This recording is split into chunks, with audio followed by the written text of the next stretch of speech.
Miguel thought this abandoned house would finally give him a place to disappear and no rent. No questions. No one looking for him. He was broke, undocumented, and sleeping in his car the night before. But the moment Miguel pushed the door open, the silence felt wrong. The air was cold. Even in the afternoon that I in the kitchen, one chair was pulled out, like someone had just stood up on the wall. There were marks, tallies, scratched deep into the paint. He didn't know who lived here before, or why no one ever talked about this house. But Miguel could feel it. Whatever happened here wasn't finished with him. Miguel stood in the doorway, his backpack still on his shoulder, listening to the house breathe around him. Mateo had already stepped inside, his hand lingering on the knob as if expecting it to twist back on its own. The floorboard complained under their weight, not loud enough to be warnings, but intimate, like a secret shared too early. Miguel told himself cold air meant shade and broken windows, nothing more than physics he half remembered from school. Still, his chest tightened in a way hunger never caused, a pressure that felt personal and deliberate. He closed the door behind him, and the sound landed wrong, dull and unfinished. For a moment, he considered leaving, walking back to the car, pretending this was just another bad idea in a long list.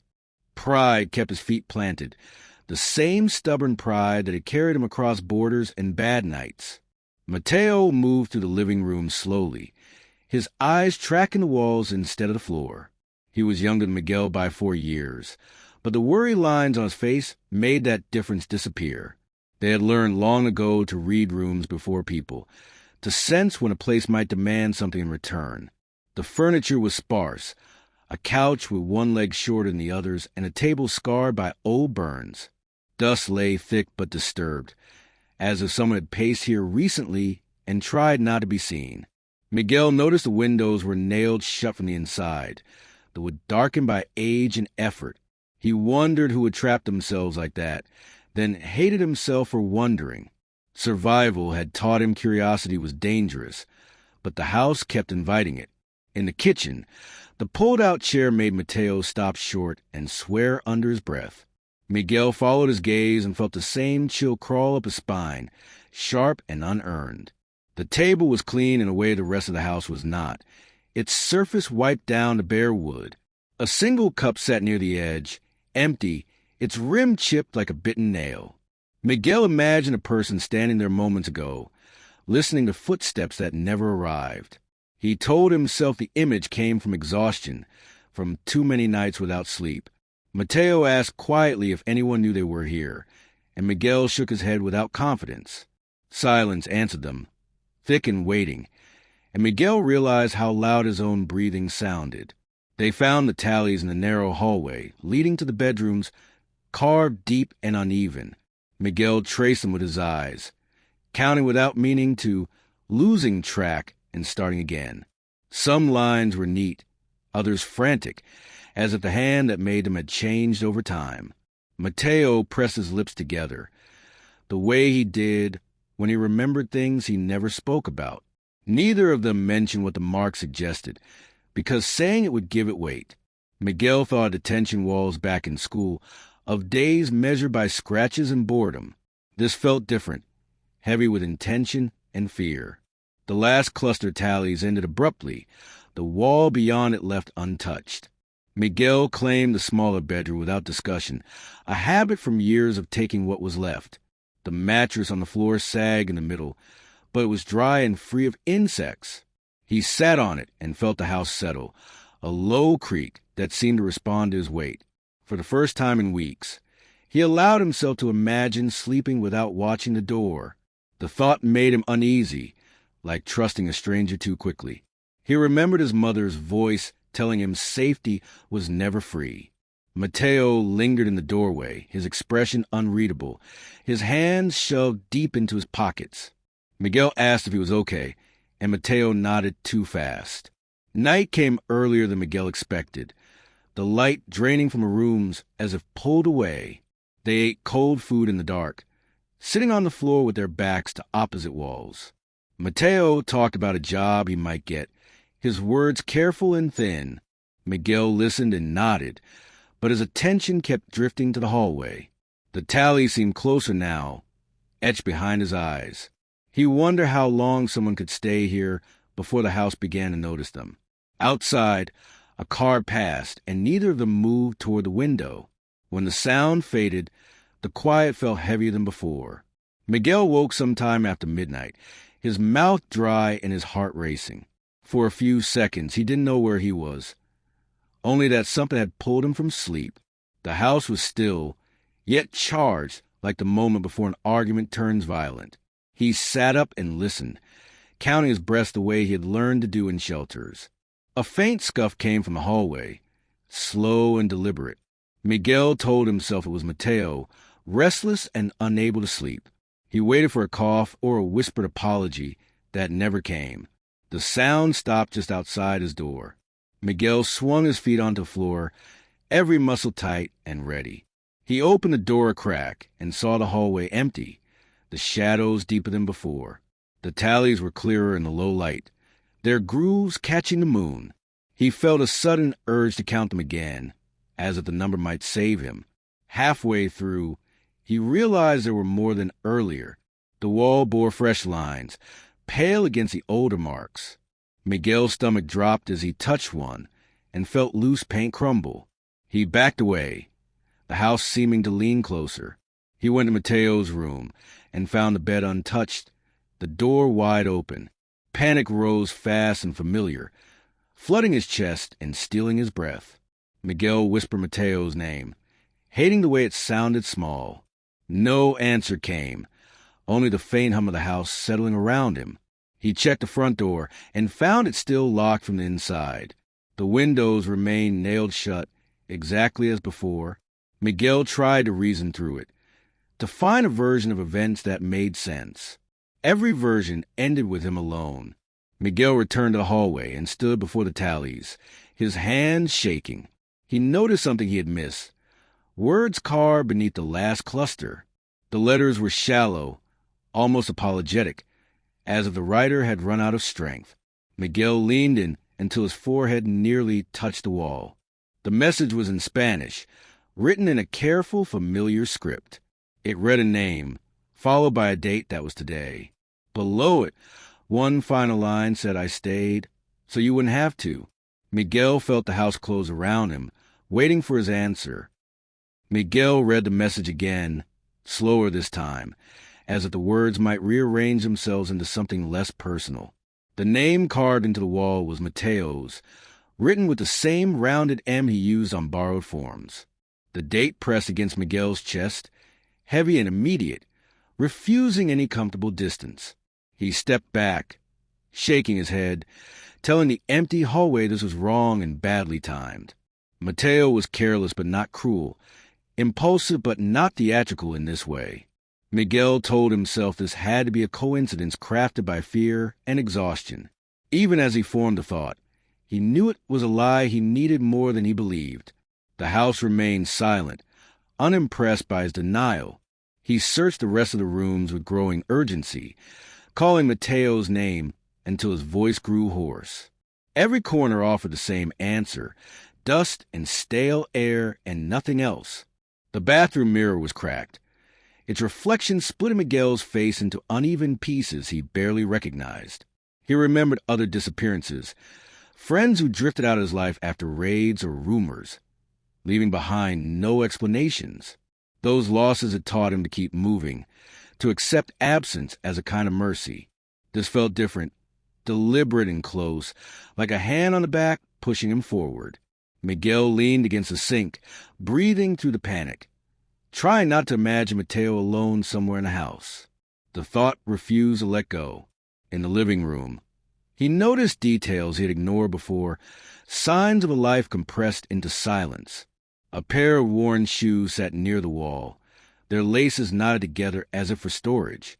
The couch cushions were indented on one side, shaped by the weight of someone who sat there often and waited.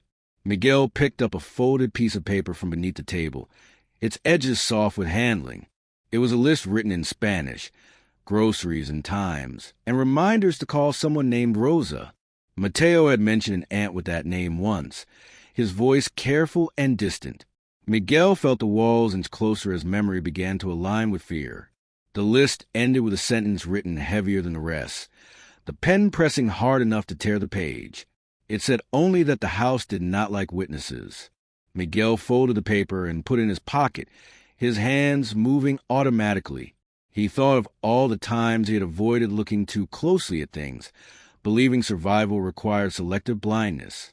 That strategy had kept him alive but also alone, drifting from place to place without anchors. Now the house seemed to demand attention, to insist on being seen and understood.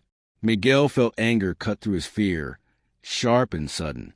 He was tired of running from other people's ghosts. The realization steadied him in a way nothing else had. He returned to the hallway and studied the tallies with new focus, looking for patterns instead of numbers.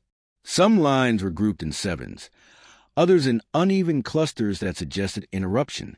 Miguel imagined days marked not by sunlight or meals, but by endurance. The idea of Mateo adding to those marks made his throat tighten. He touched the wall again, feeling warmth where there should have been none.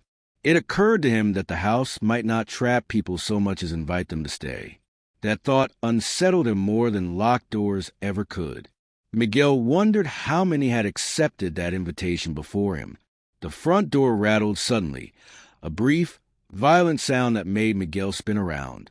He rushed to it and pulled, feeling resistance give way too easily. The door opened onto the same quiet street, unchanged and indifferent. Fresh air rushed in, carrying the smell of rain and distant traffic. Miguel stepped onto the porch and scanned the road, hoping absurdly to see Mateo walking back with an apology. No one was there, and the neighbors' houses sat dark and closed. He felt the weight of a choice settle onto his shoulders. Leaving now would be simple, almost sensible. Miguel stood on the threshold, torn between instinct and obligation. He thought of Mateo sleeping in his car the night before, trusting Miguel's promise that this place would be safe. The memory burned, leaving no room for doubt. Miguel stepped back inside and closed the door with deliberate care. The sound this time felt complete, like an answer given. He moved through the house with purpose, opening cabinets and closets he had avoided earlier. Each space offered fragments of a story he was beginning to understand. In the larger bedroom, he found a journal tucked beneath the mattress, its cover stained and soft. Miguel sat on the bed and opened it, his heart pounding in his ears. The first pages were careful and hopeful, notes about saving money and staying hidden. Later entries grew shorter, more strained, filled with observations about the house, listening and remembering. Names appeared, crossed out and rewritten, dates circling back on themselves.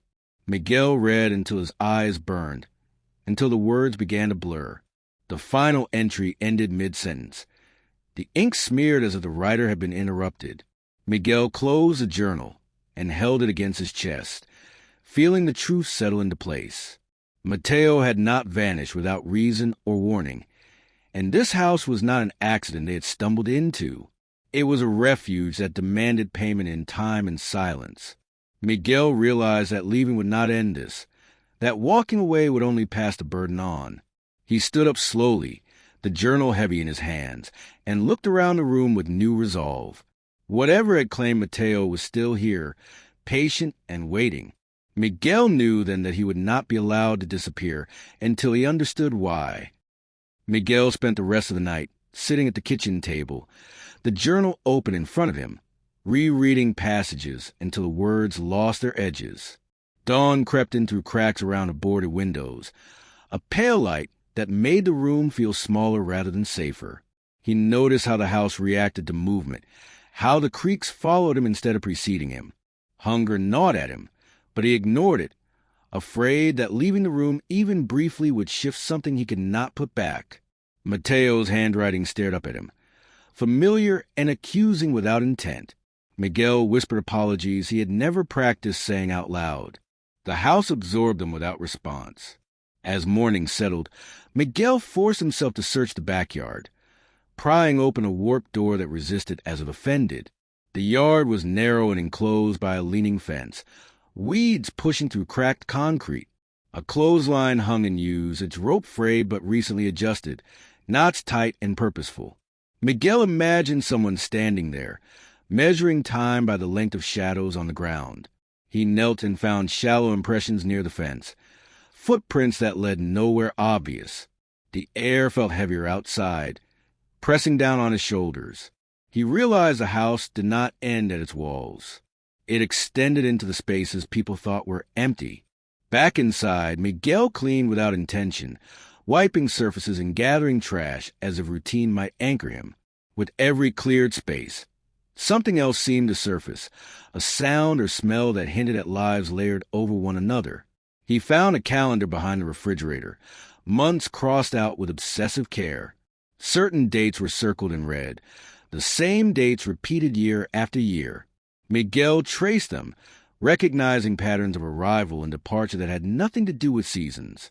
It dawned on him that the house remembered more precisely than any person could. That memory felt selective, choosing what to keep and what to erase. Miguel wondered which category he belonged to. The first knock came just after noon, sharp and unexpected, breaking the stillness. Miguel froze, every instinct screaming to stay quiet. The knock came again, followed by a woman's voice calling a name that was not his. He approached the door cautiously, peering through a crack to see a middle-aged woman clutching a bag of groceries. Her face was lined with exhaustion rather than age, eyes darting toward the windows. Miguel opened the door just enough to speak. She asked if Luis was there, her voice strained with practiced calm. Miguel told her no, and watched relief and disappointment fight across her face. She introduced herself as Elena, a neighbor who checked on the house from time to time. Miguel hesitated before letting her in, but something in her posture suggested she knew the rules already. Inside, she avoided sitting, remaining near the door as if ready to leave. She spoke carefully, choosing words that revealed little while implying much. She said the house had a habit of attracting people who needed to disappear. Miguel listened, his questions forming and dissolving before he could ask them. Elena glanced toward the hallway, her eyes lingering on the tallies with visible discomfort. She told him some places did not like being empty. Elena explained that people stayed for a while and then left, though not always in ways that made sense. She never said anyone died, but the absence of denial hung heavy between them. Miguel asked about the tallies, his voice steady despite the tightness in his chest. Elena shook her head and said those were promises, not counts. Promises to stay until someone else could take over. Miguel felt a chill despite the daylight. He asked who the last person was, and Elena's gaze dropped to the floor. She said his name was Mateo. The sound of it in her mouth made Miguel's knees weaken. After Elena left, Miguel paced the house, anger rising in waves. He felt manipulated, chosen without consent, drawn into a quiet system of exchange. He thought of all the ways society had taught him he was disposable, how invisibility could be both shield and sentence. This house exploited that lesson, turning it inward. Miguel slammed his fist against the wall, the pain grounding him briefly. The tallies stared back, unchanged and patient. He wondered how long Mateo had known what staying meant. The thought twisted into guilt he could not outrun. Miguel returned to the journal, searching for something he had missed. He noticed marginal notes written smaller, almost hidden, references to sounds that signaled shifts in the house's attention. A certain hour of night, a particular silence before dawn. Mateo had been learning its rhythms, adapting the way people always do when trapped. Miguel realized this was not a haunting, but a negotiation, one conducted through endurance. The house did not force anyone to stay, but it punished leaving without replacement. That understanding settled heavy and undeniable. Miguel looked up at the walls, aware now that he was being evaluated. As evening approached, Miguel heard footsteps in the hallway, clear and deliberate. He did not move, refusing to give the house the reaction it seemed to expect. The steps stopped outside the kitchen, followed by the scrape of a chair moving across the floor. Miguel's breath caught as he recognized the sound from the night before. Slowly, He stood and faced the doorway, his heart hammering but his mind strangely calm. He understood now that the house was waiting for an answer, the same one it had asked before. Miguel wondered what it would cost him to refuse. Miguel stood still as the chair finished scraping into place, the sound settling like punctuation at the end of a sentence. He waited for something else to happen, a voice or a demand, but the house offered neither. Instead, a pressure built behind his eyes, the familiar ache of decisions made too late. He thought of Mateo sitting there night after night, learning when to move and when to remain invisible. The idea hollowed him out, replacing fear with a dull, determined anger. Miguel pulled the chair back himself and sat, forcing his body into the posture the house seemed to expect. The wood was cold through his clothes, unwelcoming but not hostile. He realized the house responded to acknowledgement more than obedience. Time passed strangely after that, stretching and folding on itself. Miguel watched light shift across the walls, marking hours he could not fully account for. He felt the house's attention like a weight on his back, present but not crushing. Memories surfaced uninvited, moments of waiting in immigration offices and shelters, learning how stillness could be mistaken for compliance. He wondered if the house mistook his endurance for willingness. The thought sharpened his resolve, giving shape to something he could push against. Miguel spoke aloud, telling the empty room that Mateo was not replaceable. His voice sounded steadier than he felt. The house answered with silence, but something in that silence changed. The air warmed slightly, losing its earlier bite, and Miguel felt a subtle release of tension. He stood and walked the hallway, touching the walls without flinching. The tally seemed less aggressive now, their scratches more like scars and threats. Miguel imagined each mark as a story interrupted, a life paused rather than ended. He wondered what happened to those who left properly, if the house allowed memory to soften with time. The possibility gave him a fragile hope he guarded carefully. He stopped before Mateo's name and traced it once, deliberately. That night, Miguel slept for the first time since arriving, a shallow but uninterrupted rest. Dreams came heavy and tangled, filled with corridors and doors that led back to themselves. He woke before dawn with the sense of having been watched, but not harmed. The house felt quieter, almost contemplative, as if considering him in return. Miguel brewed weak coffee on a battered stove, the smell grounding him in something ordinary.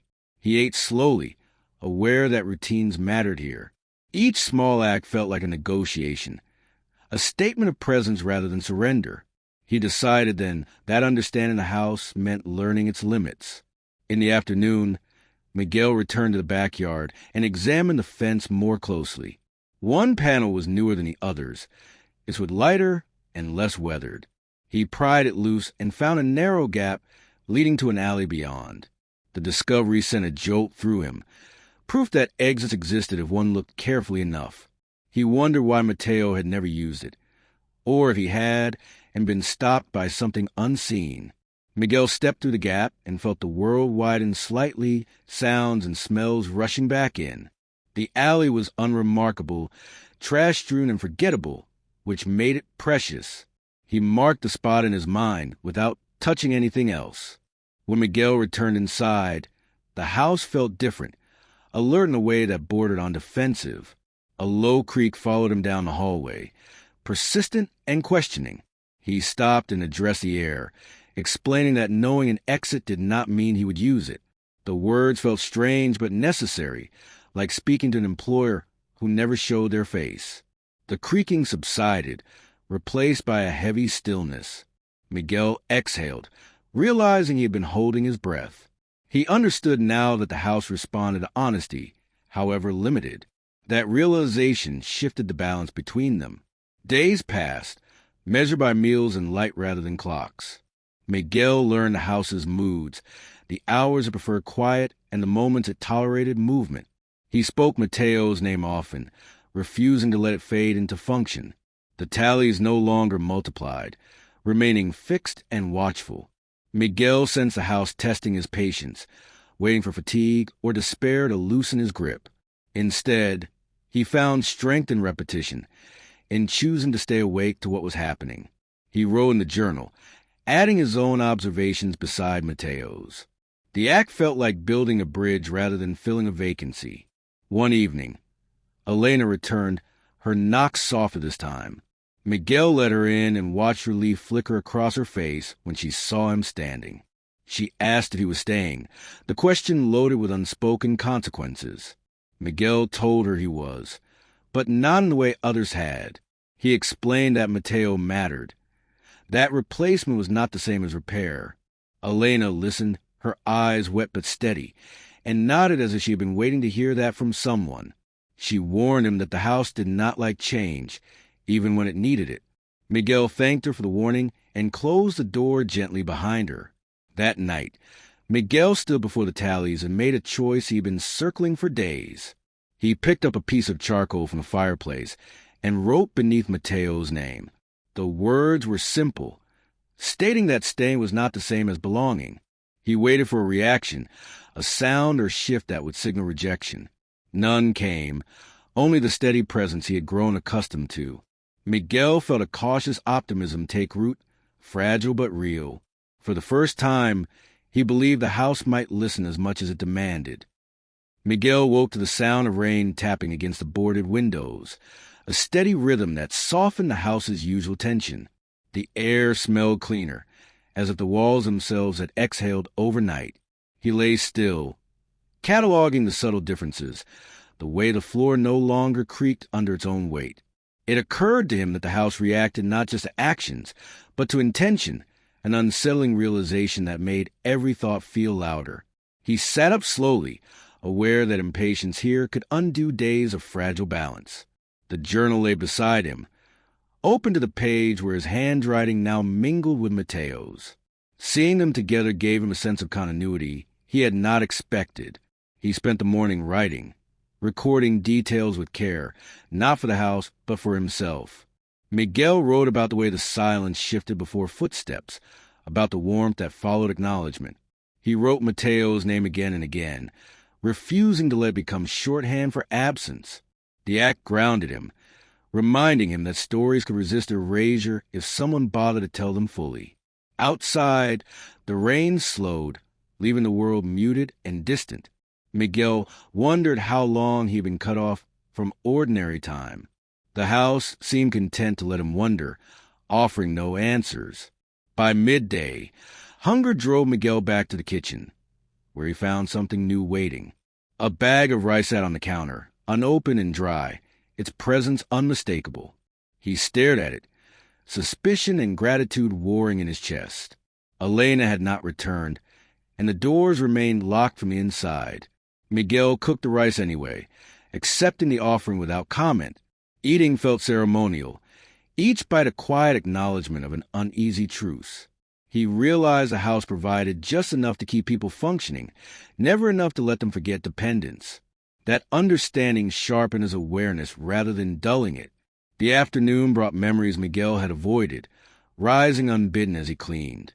He thought the first time he learned to stay quiet to survive, the way adults spoke over him as if he were furniture. Those lessons had followed him across borders, teaching him to occupy space without claiming it. The house exploited that instinct, mistaking endurance for consent. Miguel felt anger simmer beneath his calm, directed less at the house than at the systems that had trained him for this role. He scrubbed harder, channeling the feeling into motion. The walls seemed to absorb it, neither resisting nor yielding. In the hallway, Miguel noticed the tallies looked different, their edges softened by time or attention. He counted them again, slower than before, noticing that some lines were partially erased. The discovery sent a jolt through him, proof that the house could let go, at least in fragments. He wondered if those marks belonged to people who had left properly, whose stories had been told instead of buried. The possibility felt dangerous but necessary, like hope after long deprivation. Miguel touched the wall gently, testing its response. It remained still, almost receptive. That evening, Miguel heard a voice he did not recognize, low and tentative, coming from the living room. He froze, heart pounding, listening as the sound resolved into a man's cough. Miguel approached slowly and found a stranger standing near the couch, rain-soaked and exhausted. The man introduced himself as Raphael, his accent familiar and worn. He said Elena had sent him, that he needed a place to stay for a while. Miguel felt the house's attention sharpen instantly, a pressure that demanded agreement.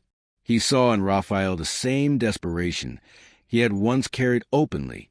Miguel invited Raphael to sit, but did not offer promises. He explained the house in careful terms, choosing honesty over comfort. Raphael listened, his eyes flicking to the walls and back, fear and relief mingling in his expression. He admitted he had nowhere else to go, that disappearing felt safer than being found. Miguel recognized a bargain forming. The house leaning in to seal it, he interrupted gently, telling Raphael that staying required more than endurance. It required being seen and remembered. The house creaked softly, displeased but attentive. Night fell with a heaviness Miguel had not felt in days. Raphael slept on the couch, restless and murmuring in his dreams. Miguel sat at the kitchen table, the journal open, waiting for the house's response to this new variable. He felt the familiar pull towards silence, the urge to let things happen without interference. Instead, he began writing Raphael's name, giving it space beside Mateo's. The act felt defiant, a refusal to let the house reduce another life to function. The walls remained quiet, but the tension thickened. Near midnight, Miguel heard the scrape of something sharp against the wall. He rushed to the hallway and saw a new tally forming, shallow but deliberate. His chest tightened as he realized the house was testing him, asserting its old rules. Miguel stepped between the wall and the unseen hand, his voice firm despite the tremor beneath it. He told the house the story would not repeat itself. The scratching stopped, leaving the mark incomplete. Miguel stood there long after, understanding that this confrontation had changed the terms between them. Miguel did not sleep after that, choosing instead to sit in the hallway where the unfinished mark waited like an accusation. The house felt restless, its usual patience disrupted by resistance it had not anticipated. He focused on his breathing, steady and deliberate, reminding himself that endurance did not have to mean submission. Memories of long nights in crowded rooms returned, the way fear sharpened when someone finally said no. Miguel understood now that the house's power depended on quiet compliance more than force. By standing there, he was denying it both. The realization steadied him even as fatigue crept in. Morning arrived with a dull gray light that made everything look provisional. Raphael woke early, confusion clouding his face as he took in the unfamiliar room. Miguel explained what had happened without drama, describing the tally and his refusal to let it be finished. Raphael listened in silence, his hands clenched tightly together. He admitted he had felt something watching him in the night, urging him to stay still. Miguel told him that feeling would not go away on its own. What mattered was how they answered it. The house seemed to listen, its creak subdued but present. They spent the day together, an unspoken alliance forming through shared labor. Raphael fixed a loose board on the floor, his movements careful and precise. Miguel cooked, stretching the rice into something that felt like a meal meant to be shared. Ordinary sounds filled the house, footsteps and conversation breaking its usual monotony. Miguel sensed irritation in the walls, a subtle tightening that followed each assertion of normalcy. He welcomed it, proof that the house could be unsettled too. For the first time, it felt less like an authority and more like a habit that could be broken. In the afternoon, Elena returned, her expression tense as soon as she stepped inside. She noticed Raphael immediately and closed the door behind her with care. Miguel saw worry flicker across her face, followed by something like relief. She warned them both that the house punished disruption. That change carried consequences. Miguel told her quietly that consequences already existed. They had simply been unevenly distributed. Elena looked at the tallies and the unfinished mark, understanding dawning in her eyes. She confessed she had once stayed here herself, long before Miguel arrived. Leaving had cost her years of guilt she never spoke about. Elena explained that the house thrived on people who believed they had no future elsewhere. It offered shelter in exchange for time, then demanded silence so the arrangement could continue unnoticed. Miguel listened, seeing the pattern clearly now, how invisibility fed invisibility. He asked what happened to those who stayed too long. Elena said they faded, not physically, but in the way memory thins when no one insists on it. That was the real loss. She said, the erasure that followed endurance mistaken for consent. Miguel felt Mateo's absence settle heavily, but with sharper definition. As evening fell, the house grew colder, its displeasure no longer subtle. Doors shifted on their hinges, and the tally seemed darker, their grooves deepening. Raphael grew quiet, retreating inward as fear took hold. Miguel watched him carefully, recognizing the signs of someone preparing to disappear. He sat beside Raphael and spoke about Mateo, about names and stories and the cost of silence. He told Raphael that leaving did not mean abandonment if the story went with him. The house creaked loudly, as if objecting. Miguel raised his voice slightly, refusing to lower it again. That night, Miguel dreamed of the hallway filled with voices, each one attached to a name he could almost remember. They spoke not in accusation but in expectation, waiting to be acknowledged fully. He woke with his heart racing, the sense of urgency lingering. The house was unusually quiet, its attention withdrawn in a way that felt strategic. Miguel understood then that the real confrontation was approaching, one that would not be resolved through small defiance alone. He needed to change the narrative the house depended on. The thought both frightened and energized him. Before dawn, Miguel gathered the journal, adding Elena's name and story alongside Mateo's. He wrote carefully, preserving details that resisted simplification. Raphael watched from the doorway, understanding slowly replacing fear. Miguel told him that staying should never mean disappearing. The house responded with a long, low groan, the sound of old resistance shifting. Miguel met it with silence of his own, the kind that held intention rather than fear.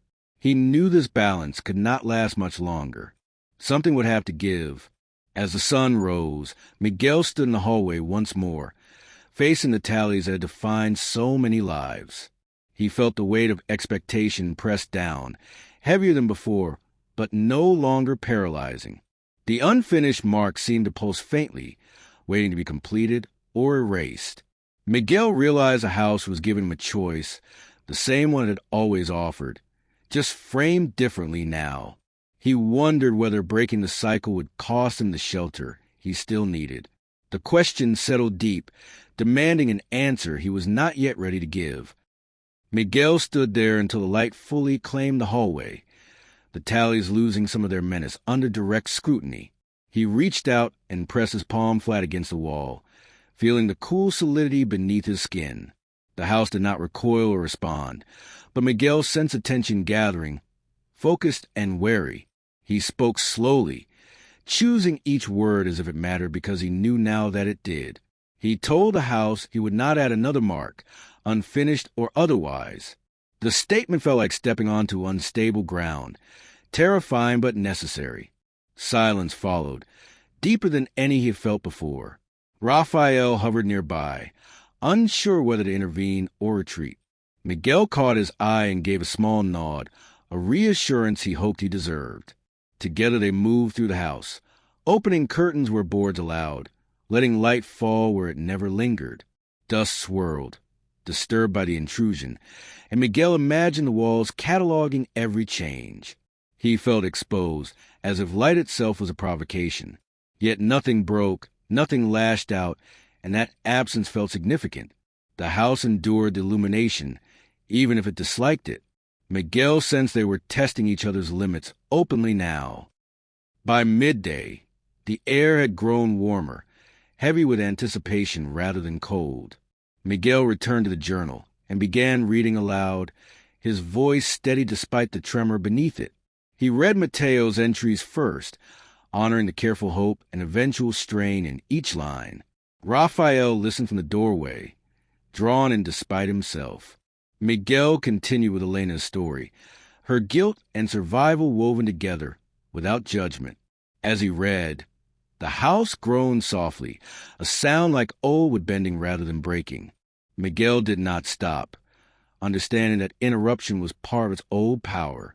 When he finished, Miguel added his own account, speaking it instead of writing. He described arriving with nothing, expecting only to hide, and finding a system that fed on that expectation. He spoke about names as anchors, about the violence of forgetting. His voice grew stronger as he continued, anger and grief sharpening into clarity. The house responded with a series of sharp creaks, doors shuddering as if struck by a sudden wind. Raphael flinched, but Miguel held his ground. He realized the house was not angry so much as threatened. The confrontation peaked suddenly, the pressure in the air becoming almost physical. The tallies began to crack, thin lines splitting their grooves. Miguel felt a wave of dizziness, but stayed upright, focusing on the sound of his own voice. He told the house it could no longer trade shelter for silence. If it wanted people to stay, it would have to let their stories leave with them. The statement hung in the air, audacious and irreversible. For a moment, Miguel feared he had gone too far. Then the pressure eased, abruptly and completely. The house fell into a quiet unlike any before, empty of demand. Miguel leaned against the wall, exhaustion crashing into him now that resistance was no longer required. Raphael approached and steadied him, his grip firm and human. Together they listened as something inside the walls shifted, not violently but decisively. A long crack ran through the plaster near the tallies, erasing several marks entirely. Miguel watched as names faded, not into nothing, but into smoothness, as if released rather than erased. He felt a weight lift that he had not realized he was carrying. Elena arrived again that evening, drawn by a sense she could not explain. She stopped short when she saw the hallway, the changed walls, the absence of new marks. Miguel met her gaze and nodded, unable to put the experience into simple words. Elena stepped inside fully for the first time, shoulders relaxing as if a debt had finally been acknowledged. She whispered Mateo's name, and this time it did not echo with obligation. Miguel felt a tightness in his throat, relief mingling with grief. The house remained still, no longer insisting on attention. That night, Miguel slept deeply, dreams quieter and less demanding. When he woke, sunlight streamed through a window where a board had fallen away. The house felt like a structure again rather than a presence, its silence neutral and expansive. Raphael packed his few belongings, explaining he had found work and a place to stay with a cousin. Miguel helped him carry his bag to the door, the goodbye unburdened by fear. Raphael thanked him for being seen, the words simple but heavy with meaning. Miguel watched him leave, knowing the story would go with him. Alone, Miguel returned to the hallway one last time, standing where the tallies had once ruled. Only faint traces remained, scars without authority. He understood then that the house had not been defeated so much as changed, its power disrupted by witness. Miguel felt a choice settle gently rather than pressuring him. He could stay a while longer or move on, carrying what he had learned. Either way, the house no longer owned the silence. That realization felt like freedom, even if the future remained uncertain. Miguel woke with the quiet certainty that the house was no longer asking anything of him. The morning light moved freely through the rooms now, settling on surfaces without resistance. He walked the length of the hallway, noting how ordinary it felt, how the air no longer pressed for attention. The absence of the tallies was not startling anymore, just calm, like a wound that had finally closed. Miguel understood that the mystery he had stepped into was never about walls or shelter alone. It had always been about who was allowed to disappear without being remembered. Standing there, he felt the weight of that truth settle into something usable. He gathered the journal and read through it one last time, not searching for hidden meanings, but honoring the continuity it held. Mateo's words felt present without being painful, alive without being trapped. Miguel added a final entry, not as a guardian but as a witness, explaining how the house had changed once its silence was broken. He wrote that stories could not be used as currency without consequence. When he closed the journal, it felt complete in a way no tally ever had. Miguel placed it on the kitchen table, where anyone who entered would find it easily. He wanted the next person to know what this place demanded and what it no longer could. Elena stopped by later that day, carrying coffee and a cautious smile. She lingered in the doorway, waiting for permission that no longer felt necessary. Miguel invited her in, and they sat together in the living room, the space finally neutral. Elena spoke about the years she had spent believing survival required silence, about the relief of learning otherwise. Miguel listened, recognizing the shared language of endurance, giving way to something gentler. When she asked what he planned to do, Miguel surprised himself by answering without hesitation. He said he would leave soon, not because he had to, but because he could. The distinction mattered more than he had expected. Miguel packed slowly, each movement deliberate, honoring the transition rather than rushing it. He left the house clean and open, curtains drawn back to let light do its quiet work.